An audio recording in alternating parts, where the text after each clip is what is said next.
Greetings everybody, it's me, your friendly neighborhood Uncle Pete, and this is my series, Nails in a Coffin, where we learn that with great kills, there must also come great nails. Welcome back to my channel, or welcome to my channel. If you're new here, you greet what Nails in a Coffin is all about in the section down below, because my videos really aren't film reviews, rather a breakdown of the kills, and evaluate how well that victim responded to their attack using my signature Nails in a Coffin rating system. This week, I'm covering the Hills Have Eyes franchise, and we're up to 2007's The Hills Have Eyes Part 2, which came out only a year after the remake of Wes Craven's classic from 1977. I've covered the original Hills Have Eyes, its sequel, and that remake, and here's a quick look at those films' average nails in a coffin. Hills Have Eyes and Hills Have Eyes 2 tied with 1.81 nails, and the remake slightly higher than the original with 2 nails in a coffin. So a good balance of stupid decisions and victims trying hard to survive. So pretty good balance right there. In this video, I'm going to break down the survival instincts of all those victims in the remake sequel, and I'll be using my nails in a coffin rating system, because the more nails you get, the smarter you were in the face of horror. So who made the right choices and who sealed their own fate? Let's find out. The film opens up with an early kill. We see a woman strapped to a bed and looks like she's been there for a really long time. She gives birth to a mutated baby. I'm not going to show any of that, but after she does give birth, one of the hill people bash her on the head, killing her. This kill was a tough one to rate, so I'm going to give her a pass since she had no way to defend herself, and obviously she was strapped to that bed being tortured for an extremely long amount of time. And there's just not enough to rate here since we only saw the last few moments of her life. So yeah, can't criticize her in any way, shape, or form. So she's gonna get a pass from my nails in a coffin. The next on-screen kill is Dr. Foster. He's calibrating some equipment in the desert while working with the military. He's on top of a hill calling down to base, and then we see Dr. Hahn, who was killed off screen. Dr. Foster turns around and sees one of the mutant hill people, Hansel, eating some innards. Of course, that's pretty shocking to him. He tries to talk to Hansel, only gets grunts in return. Suddenly, Let shows up behind the doctor, slams an axe on the top of the doctor's head. The good doctor gets the first set of nails. I'm going to award him with 2 nails in the coffin. He never knew what hit him. By the time he turned around, the axe was coming down on top of his head. He had 0 reaction time. And I didn't see the doctor do anything stupid or foolish. He was just trying to communicate with a deformed person who showed up behind him, eating some guts. I was close to giving the doctor a pass, but since I probably would have had my spidey senses go off when I saw what I saw, I would have just tried to talk to the person. I would have got the duck out of Fudge, but I just wouldn't have stood there. So I thought I saw it as danger, but he still had 0 reaction time, so he's not going to get a pass. But taking everything into consideration, I'm going to go down the middle and give him 2 nails in the coffin. Colonel Redding, he hears the commotion from Dr. Foster's death with Hansel screaming and everything. So he starts calling out for the doctor, and he's got his weapon at the ready. He knows that there are hill people out there, and he's cursing them, looking all around. He looks up top of a cliff top, but then suddenly behind him, Lech appears, and he throws a spear through the Colonel, picks him up, and then flings him off of a cliff. We're going to get back to the Colonel in a few minutes, but the next victim we're going to talk about is Dr. Wilson. Right now, we have one of the Army privates from the National Guard unit in a porta potty, and he legit gets the crap scared out of him. Because what the doctor does is, while he's in there, Dr. Wilson sticks his hand up out of the poop bucket. But he does die a short while later from the infection caused by multiple cuts to his body, with sepsis being in poop. We didn't see how the doctor was attacked by one of these hill people, so I'm going to give him a pass since I have nothing really to go on. He died in a freaking horrible way, but we didn't see any of the attack. All we saw was that, the results of the attack, and figuring he died so horribly, I can't say he did anything stupid or intelligent because we didn't see it. So I'm going to go again, give the pass to this good doctor. Next to get nailed is PFC Elrod. Amber is currently being attacked by Stabber, and she's doing pretty well fighting him off. PFC Napoleon is rushing to her, and Elrod, who's also in the distance, sees this, fires around from his rifle, hitting the mutant in the shoulder, who quickly dives into the hole like a mole. After Stabber disappears, Amber rushes up to Elrod, who doesn't know what the hell is going on. Suddenly, Stabber does grab his leg through a hole in a rock, and the mutant won't let go, and he's pulling Elrod into this small hole. Amber's trying to do her best to save the squad mate. He's getting pulled further and further in. Napoleon arrives, trying to help Amber out, but Stabber is too strong, and Elrod gets pulled into the hole with his leg very painfully bending backwards. Yeah, this was a very painful death, but I'm going to award PFC Elrod with 3 nails in the coffin. I like how he saved Amber from her attack. He didn't hesitate. He knew his squad mate was in danger and he fired. When his leg was grabbed, he immediately started to fight to get his leg free. He was, not giving up. He even told Amber to use his rifle to shoot it, knowing what danger he was in, knowing he probably would risk some more injury if the bullet hit him or something. But he said, hey, shoot it, just do it so I can get free. And he did fight to the last second, but Stabber was just a little bit too strong for him. And Elrod, he did way better than most of the victims I've seen on Nails in a Coffin, much better than average.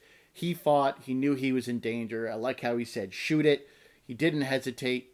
All those things is why I'm giving him 3 nails in the coffin.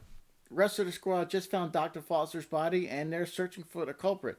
Out of nowhere, Lech attacks them. This causes some confusion in the group as nobody knows what the hell is going on. Lech is running around, jumping between the rocks, throwing rocks at the groups, and in the resulting chaos, Sergeant Millstone is accidentally killed by friendly fire from Corporal Cole. Sergeant Millstone gets 2 nails in a coffin. The death wasn't his fault. Corporal Cole was a dumbass and he was just firing blindly, which resulted in his death by friendly fire. However, the reason I'm not going to give Sergeant a pass here is I feel he should have taken cover when he first heard the gunfire. He didn't know where it was coming from. When there's gunfire, you have to take cover. I feel it was kind of foolish for the sergeant not to do so, or he could at least called out, cease fire, hold fire. He was the senior man in his group of National Guardsmen, and he never really acted like a leader. He just acted like a bully a-hole who would insult his squad. But I can't take that too much into consideration in the nail rating. I just don't think he had good control of the group. There are things he should have done. But since it was friendly fire, because it was the main culprit was Corporal Cole, I'm going to go down the middle and give the sergeant 2 nails in a coffin. The remaining squad members know they need to get down off the mountain. Corporal Cole is tasked with rappelling down while holding Sergeant Millstone's body. I mean, he was the reason he's dead. So he's slowly being lowered down the side of the cliff, and it's going slow, everybody taking their time, but then suddenly the rope is cut by Lech off camera, and the corporal falls to his death. I'm giving Corporal Cole only 1 nail in the coffin. Granted, the way he died was not his fault. He had no control over Lech cutting the rope. He was helplessly hanging over the side of the cliff with Sergeant Millstone's body strapped to him. But the reason that was happening is because he was firing his weapon like a moron, resulting in the death of his squad leader. He acted as if he had 0 weapons training. Day 1, you're pretty much taught, know what you're shooting at before you pull the trigger. Additionally, he was a corporal in the National Guard, which means he's been doing this for at least a few years. So there's just no excuses for his actions earlier. He knew better. He was technically qualified on those weapons. Like I said, day 1, they teach you just don't shoot firing blindly, especially when you have teammates nearby. And all that stupidity caused the death of his fellow soldier and resulting in his death as well. So F him, 1 nail in the coffin. Remember Colonel Redding? Let's get back to him. While going to the mountain, the squad finds the colonel. He's broken, bloody, barely hanging on to life. The first thing he says is, go ahead and shoot. They hear voices and noises, and they bring their weapons up to the ready. The colonel gets up and tells them there are people living in the hills and mines, and he wanted to get rid of them once and for all. The squad asks him how to get down the hill, and the colonel's response was holding a gun to his head and unaliving himself. Colonel Redding gets a pass. It's hard to rate when a victim unalives themselves in a film. If they do this as a sacrifice to save others, I can rate those. It's a sign of incredible bravery, sacrifice. However, there are other unalivings such as this one. I mean, the colonel went through some unimaginable pain and torture. He knew he wasn't getting down the mountain. If I had to guess, he did this so he wouldn't slow his team down. He just knew he was done for. He knew he was dying and wanted to go out on his own terms. So, not knowing for sure, I have no choice but to give the colonel a pass, but let me know what you think in the comments down below for the colonel. Missy is consoling Amber, both scared and they want to go home. Stabber, who is hiding behind some rocks, is about to attack the ladies. But it was a trap set up, and soon as Stabber makes his presence known, the rest of the squad open fire, and they fill the Mutant Hill person with many bullets, ending the life of this evil creature. Stabber earned himself 1.5 nails in a coffin. He arrested the 2 ladies going after them, and he was shot to hell by the waiting squad members. He was a disgusting, murderous, mutated hill person who deserved to die. And there's not much to go on here. He was pretty much ambushed by the squad. And you can say he was careless going to attack the women since he knew there were armed guardsmen out there. But he still wanted to kill with only a knife. And as I say, never bring a knife to a gunfight. And that's what Stabber did. So he's going to get 1.5 nails in the coffin. Missy was just taken by Chameleon, and the team go after her. They follow after her, going into a dark cave. PFC Locke wants to climb down the mountain without any ropes to go get some help, and he thinks it was stupid to go further into the caves. Locke starts making it down the side of the mountain. He gets to a small opening in a rock where he climbs in to investigate. He calls out, but only hears his own echo in the cavern. After a brief pause, he continues his climb down. Right as he gets on the side of the mountain again, Lech grabs his arm and he's dangling Locke over the side. Lech then takes a cleaver and he removes Locke's arm. The soldier is hanging on with his other arm as Lech waves goodbye and the private falls to his death. I'm going to give PFC Locke 1.5 nails on the coffin. You know, he made that typical horror trope mistake where he wanted to split up. I get that he was scared. Anybody would be in that situation. It's understandable. But I would much have rather stayed in the group. That would be mathematically a much safer option. Now, I'm not saying Locke was a coward. He was just scared. In his mind, he was doing the right thing. He didn't come off as that selfish asshole trope of F everybody else, all I care about is me character. However, it was foolish to split up in this situation, especially going off by yourself. So taking all that into consideration, PFC Locke just barely earns an extra half a nail with 1.5 nails in the coffin. Moving on, Crank and Delmar got separated from Napoleon and Amber, and they're searching the dark cavern for a way out.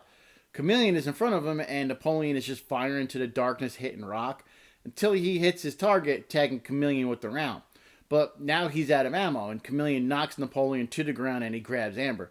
She fights, sticking her thumb in his eye, and he starts to choke her, till Napoleon smashes the mutant on top of the head with a rock multiple times, killing him. Chameleon gets smashed into getting 1.5 nails in a coffin. He should have stayed on target after knocking down Napoleon, but he went for Amber right after. She did put up a hell of a fight against him, and he forgot there was more than one threat in that cave, and he went for what he thought would have been the easier target. But he made that classic villain trope mistake that we've all seen from these hill people. They focus on going for the girl, which was a fatal error, resulting in Chameleon getting, pretty much 1.5 nails in a coffin. Craig, Delmar, Napoleon, and Amber are reunited in one of the caves where a grabber, who's blind, is trying to kill them all.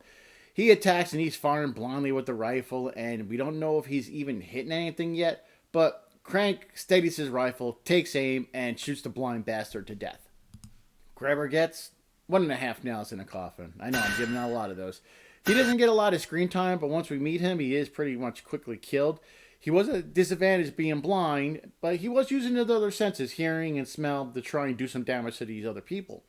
He technically showed bravery, I don't know, but he was still an evil mutant, and in all 4 of the Hills Have Eyes movies, I don't believe I've given any Hill person more than 1.5 nails. So why start now? Moving on to our next death. Currently, Delmar, Crank, Amber, and Napoleon are searching for a way out of these caves. Actually, being led by Hansel, one of the mutant clan members who wants to help them. He's not even like the rest of this vile group. On the way out, they arrive in a room where there are many butchered bodies everywhere. Crank is starting to freak out, and Delmar tries to calm him. But Delmar was more injured than we thought, since he was shot by Grabber earlier on in the film, and he passes away from the shock and blood loss. I'm going to award PFC Delmar Reed with 3 nails in a coffin. He was a take-charge soldier. He kept his composure throughout the film, always focusing on the best tactic and option. He knew it was a bad idea to split up. While being shot earlier, at least twice, he kept pushing forward, helping his teammates get to safety. He didn't want them worrying about his injuries because he knew he would slow them down. I think he was brave and a leader who well more than deserves these 3 nails in a coffin. So tough, brave, smart, and selfless. Yeah, it's easy to see why I'm going to give him 3 nails in a coffin. While looking for an exit and something to fight the rest of these mutant clan with, Crank finds a stash of dynamite. Excited, he picks up the crate of dynamite and he walks away with it. Probably just going to show the others. But after a few feet, there's a firing cable and detonator attached to the crate. So he doesn't realize this until it's too late, and the detonator falls to the floor, igniting the dynamite, blowing up the young soldier. Crank was the last of the guardsmen to get killed, and he earned himself, hate to say it, 1.5 nails in a coffin. He did show bravery early in the film, but damn, this was a stupid mistake. If you have explosives in a dark cave and you don't know what you're doing, the last thing you need to do is start carrying it around to show people. And he escapes getting the dreaded 1 nail in the coffin, since he did do some good earlier in the film, showing some bravery. And I feel kills like this in horror films are kind of lazy, where you make a potential survivor die just because of a mistake they made, where you're pretty much just doing Carnage Canny, for the rest of the film, oh, let's make this person make a dumb mistake and have them die for it. Not a big fan of those kills. This is one of them, and I'm going to give him 1.5 nails in the coffin. Let me know what you think in the comments down below. We're getting close to the end here. Napoleon and Amber, armed with bayonets, are continuing to search for an exit. Suddenly, Latch attacks Napoleon from his hiding spot. He stomps at Napoleon, but then he goes for Amber. While he's hitting Amber, Napoleon slashes at Latch's Achilles tendon with the bayonet, then follows up with a stab into the mutant's neck. And while he's bleeding on the floor, Amber holds him down with the boot and stabs him in the chest until he finally dies. I'm going to keep my track record here by not giving any mutants more than 1.5 nails, and that's exactly what he's getting. All the mutants here are the same. They're just bulldozers of anger and rage who just want to kill and assault. There's not too much to their deaths, and I can't say any of them are smart or make calculated decisions. They're pretty much just a wild, ferocious animal going for a kill. And that's why the best of any of them is ever really going to get is 1.5 nails in the coffin. Napoleon and Amber finally find Missy, and they're untying her. She asks where everybody else is, and Napoleon and Amber can only share a look, knowing everyone else is dead. Papa Hades is currently busy with the distraction that Amber set up using Missy's phone. As our 3 remaining soldiers are about to leave, Papa Hades bursts through a wall, and he floors Napoleon with a punch. Papa Hades is throwing Missy around while Amber loads the 1 round she has left into her rifle. She's able to get a shot off, hitting Hades in the top of his deformed head. Napoleon gets up as the mutant rushes towards Amber. He picks up Napoleon and just throws him against the wall. Hades has Amber against the wall, strangling her, until Napoleon grabs a metal boar and spears her through the mutant, pinning him to the wall. Amber takes her hand and shoves it into the hole that she created in Hades' head when she shot him. She's digging in there, messing with his brains until he stops choking her and then falls to the floor with a thud. The trio go to leave, but Missy starts kicking Hades multiple times, rightfully so, until he grabs her leg and pulls her to the floor. He's reaching for his knife, and Napoleon grabs an axe off the wall and pins Hades' arm down to the floor with the axe. Missy picks up a sledgehammer and smashes the evil creature into junk multiple times. Then Napoleon grabs the bayonet from his rifle and stabs Hades through the mouth, finally killing the scumbag. The final set of nails for this entire franchise go to Papa Hades, and he's bestowed upon with, say it with me, 1.5 nails in a coffin. Now, he was a tough son of a bitch, I'll give him credit for that. But after watching this franchise, like I said earlier, I can't give any whole person more than 1.5 nails. None of them are smart by any means. Some of them may have been a little calculated, but I can't say any of them were intelligent. They're just brutes that only care about violence and assaulting women for breeding, which is all shades of effed up. So, yeah, not much else to say here. Yeah, they're all gross people who pretty much deserve to be dead. So, yeah, 1.5 nails in a coffin for the Papa. There we go, ladies and gentlemen. Those are all my nails in a coffin for The Hills Have Eyes 2 from 2007. Here's a summary of all the nails I've awarded.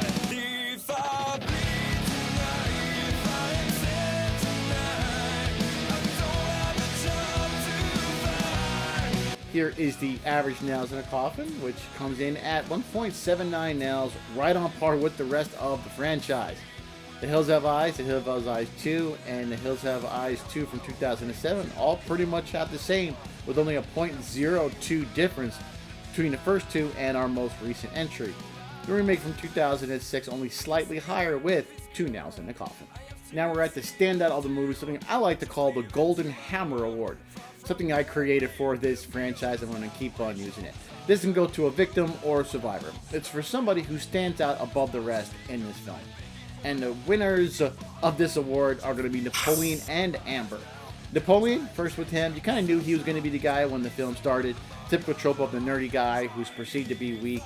But by the end of the movie, he finds his fortitude to step up and save lives. You know, be one of the heroes. Then we have Amber. She was a rock star just as much.